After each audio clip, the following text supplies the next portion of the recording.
I'm going to take a second to discuss the difference between a line reactor or a line filter and a transformer.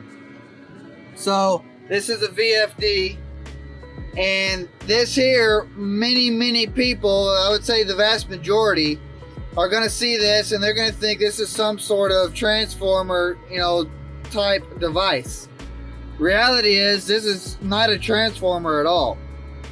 This is what you call a line reactor or a line filter, is the basic common term for it. They do have a more scientific terminology and a couple of styles to them, of which I'm not versed on by memory, but end of the day, line reactor.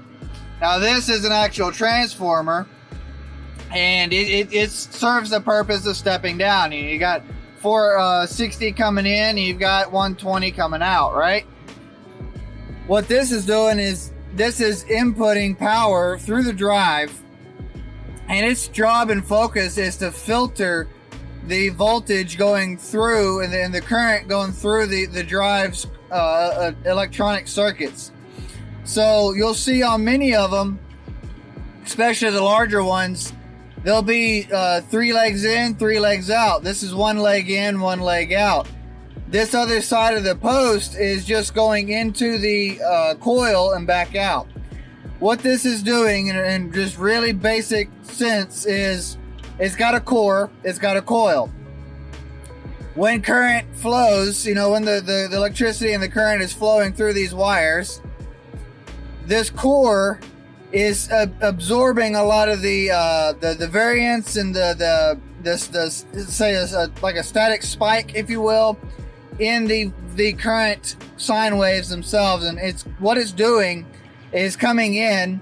It's basically like dirty refrigerant flowing into a filter dryer, okay? And then coming out the other side of the filter dryer, the dryer did its job and filtering and cleaning that refrigerant to make it in a better, cleaner state, so that it's not, causing any other damage or messing anything up in the rest of the system. That's the same basic function of a line filter is serving. It's a filter dryer for the electricity, cleaning up that charge going through that system. That's about as basic as I can explain it, and I'm not going to act like I'm an expert on the whole theory behind it, but that is just a real surface level understanding of what's happening there. Anyway, please don't get those confused. I've had those condemned as transformers before. Get on site and realize what they were calling a transformer was actually just a line filter. Appreciate it, guys.